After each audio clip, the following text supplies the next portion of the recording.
بسم اللہ الرحمن الرحیم۔ آج کل بہت سے لوگ سوال کر رہے ہیں ڈیجیٹل کرنسی کے بارے میں، کرپٹو کرنسی کے بارے میں، بٹ کوائن اور ایتھریم کے بارے میں، اور وہ پوچھنا چاہتے ہیں کہ کیا اسلام میں یہ حلال ہے یا نہیں ہے۔ بٹ کوائن اور ڈیجیٹل کرنسی پر بات کرنے سے پہلے دنیا میں آنے والے مالیاتی تغیر کو سمجھنا ضروری ہے۔ زمانہ قدیم میں جب لوگ ان کو خرید و فروخت کی ضرورت پڑتی تھی تو اس طرح کی کوئی کرنسی موجود نہیں تھی، بلکہ لوگ آپس میں اشیاء کا تبادلہ کرتے تھے۔ مثلا اگر کسی کے پاس گندم ہوتی اور اسے چاول کی ضرورت ہوتی تو وہ بازار میں مارکیٹ میں جا کر ایسے شخص کو تلاش کرتے تھے جس کے پاس چاول ہو اور اسے گندم کی ضرورت ہو۔ ظاہر ہے یہ انسانوں کے لیے بڑی مشکل تھی۔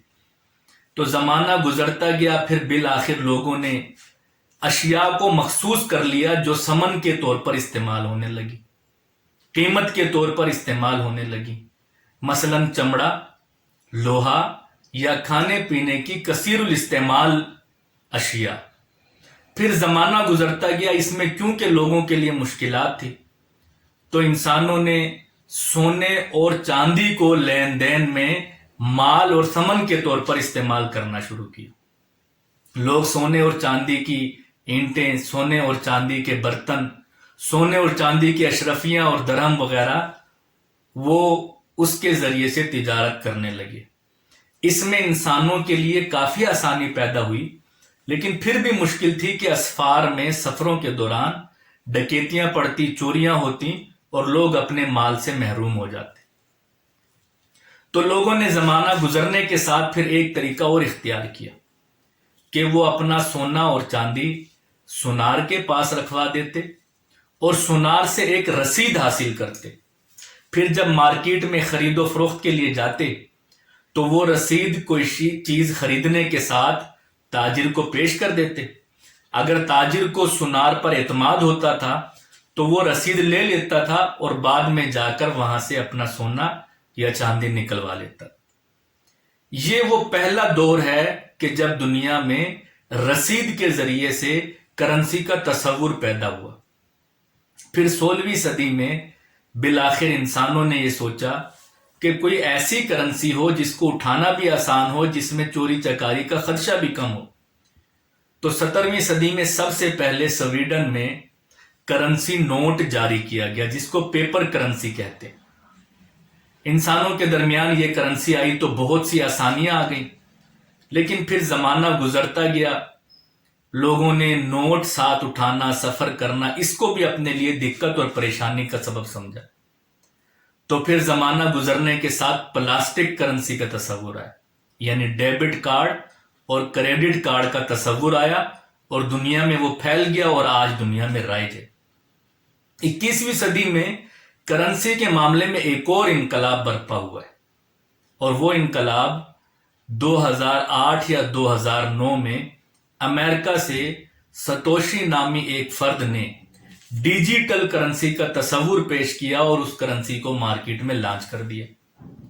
یہ کرنسی چند ہی سالوں میں پوری دنیا کے اندر چھا گئی، اور آج حال یہ ہے کہ پاکستان، ہندوستان اور بنگلہ دیش جیسے غریب ترین ملکوں میں بھی سال 2021 میں سب سے زیادہ لوگوں نے ڈیجیٹل کرنسی میں اپنی رقم انویسٹ کی، اور کھربوں روپے ان تینوں ملکوں کے لوگوں نے اس کرنسی میں انویسٹ کر دیے، جسے آج لوگ digital currency, crypto currency, bitcoin, Ethereum یا دیگر ناموں سے جانتے ہیں۔ ہم یہ جاننا بھی چاہیں گے کہ کیا یہ کرنسی جائز ہے، اس کے فوائد کیا ہیں، اس کے نقصانات کیا ہیں، اور ایک مسلمان کی حیثیت سے ہمیں اسے اختیار کرنا چاہیے یا نہیں۔ تو سب سے پہلے تو یہ ذہن میں رکھیے کہ یہ ڈیجیٹل کرنسی یا کرپٹو کرنسی اور کرپٹو کرنسی کی مختلف اقسام جیسے بٹ کوائن، ایتھریم اور دیگر، یہ باقاعدہ کوئی اس طریقے سے کرنسی نہیں ہے جس طرح آپ کے ملک میں روپیہ یا ڈالر موجود ہوتا ہے، کیونکہ روپیہ اور ڈالر جو آپ کے ملک میں موجود ہوتا ہے اس کی ضمانت آپ کے ملک کے سرکاری ادارے یا آپ کا سرکاری بینک دیتا ہے، اور ایک ریگولیٹری اتھارٹی موجود ہوتی ہے جو اس پورے نظام کو دیکھ رہی ہوتی. ڈیجیٹل کرنسی دراصل ایک آزاد کرنسی جس کی ریگولیٹری اتھارٹی کوئی دنیا میں موجود نہیں، اور جو لوگ اس کو بہت جلدی سے اس کرنسی کو اپنا رہے ہیں، اس میں اپنا روپیہ انویسٹ کر رہے ہیں، اس کی سب سے بڑی وجہ یہ ہے کہ وہ لوگ یہ سمجھتے ہیں کہ اس میں ڈیجیٹل کرنسی میں ان کا روپیہ اور ان کی پرائیویسی محفوظ ہے اور گورنمنٹ ان کو واچ نہیں کر سکتی. اور وہ یہ سمجھتے ہیں کہ بینک میں جانا، اکاؤنٹ کھلوانا یہ ایک بڑا جھنجٹ ہے، جبکہ ڈیجیٹل کرنسی آپ کے موبائل میں موجود ہے. ان کا خیال یہ ہے کہ جب ڈیجیٹل کرنسی کے ذریعے خرید و فروخت کی جائے آن لائن تو ٹرانزیکشن بہت کم ہوتی ہے، جبکہ بینک کے معاملے میں یکسر اس سے مختلف ہے. اس بنا پر لوگ ایک بہت بڑی تعداد میں ڈیجیٹل کرنسی کی طرف متوجہ ہوئے.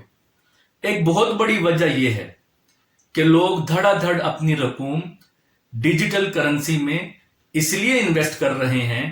ان کا خیال ہے کہ جب وہ رقم انویسٹ کرتے ہیں چند دن کے بعد یا تو رقم بہت زیادہ ہو جاتی ہے یا اس میں 50% لاس کا چانس بھی موجود ہوتا ہے.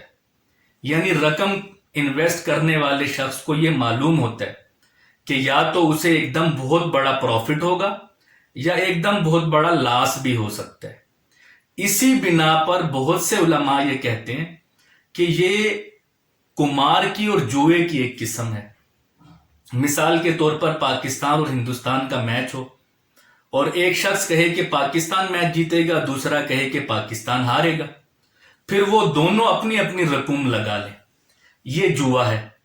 اب ان میں سے کوئی ایک جیت جائے گا اور اس کو بہت پروفٹ ہو جائے گا اور دوسرے کو بالکل لاس ہو جائے گا. ڈیجیٹل کرنسی میں یہ خدشہ بھی موجود ہے، اس لیے کہ اس کو واچ کرنے والی کوئی ریگولیٹری اتھارٹی موجود نہیں. جب اس کو لوگ بہت زیادہ خریدتے ہیں تو اس کا ریٹ بہت اوپر چلا جاتا ہے، لیکن جب اس سے لوگ اپنی انویسٹمنٹ نکال لیتے ہیں تو اس کا ریٹ نیچے آ جاتا ہے. تو اس میں ہر وقت یہ خدشہ موجود ہے کہ آپ کو لاس بھی ہو سکتا ہے اور آپ کو پرافٹ بھی ہو سکتا ہے. اس کرنسی کے کچھ انتظامی معاملات میں بھی خدشات موجود ہیں. مثلا لوگ اس کے ذریعے سے اپنا اکاؤنٹ بناتے ہیں اور وہ اکاؤنٹ ایک ای والیٹ میں موبائل کے اندر موجود ہوتا ہے یا کمپیوٹر کے اندر. اگر کوئی شخص اپنا ای والیٹ کا پاسورڈ بھول جائے تو اس میں موجود سب رقم اس کے ہاتھ سے ضائع ہو جائے گی، اس لیے کہ اس کے پاس کوئی ایسا سورس نہیں کہ وہ دوبارہ اس میں انٹر ہو سکے. اگر اس کا پاسورڈ کوئی چوری کر لے تو وہ اس کے پیسے وہاں سے نکال سکتا ہے. اگر اس کے پاسورڈ کو، اس کے اکاؤنٹ کو کوئی ہیک کر لے تو اس کی رقم ضائع ہو جائے گی اور کوئی ایسی جگہ موجود نہیں جہاں پر وہ کمپلین کر سکے. اور اسی طریقے سے یہ ایک آزاد کرنسی ہے. کسی بھی ملک کے سینٹرل بینک نے ابھی تک اس کو ریکگنائز نہیں کیا. یہی وہ سب سے بڑی وجہ ہے جس کی وجہ سے یہ خدشہ موجود ہے کہ یہ کرنسی کرائمز میں بھی استعمال ہوتی ہے یا ہو سکتی ہے. خود امریکہ میں ہی ایک بہت بڑی چین اور فرم کو اس لیے بین کر دیا گیا کہ وہ ڈیجیٹل کرنسی سے کاروبار کر رہے تھے اور اس کے ذریعے سے ڈرگ، کڈنیپنگ اور دنیا میں دیگر جرائم فروغ پا رہے تھے. تو اس لیے یہ ڈیجیٹل کرنسی جب تک کسی ملک کی سینٹرل کرنسی کے طور پر، مرکزی کرنسی کے طور پر جاری نہ ہو جائے، اس میں انویسٹمنٹ سے اپنے آپ کو بچانا چاہیے، کیونکہ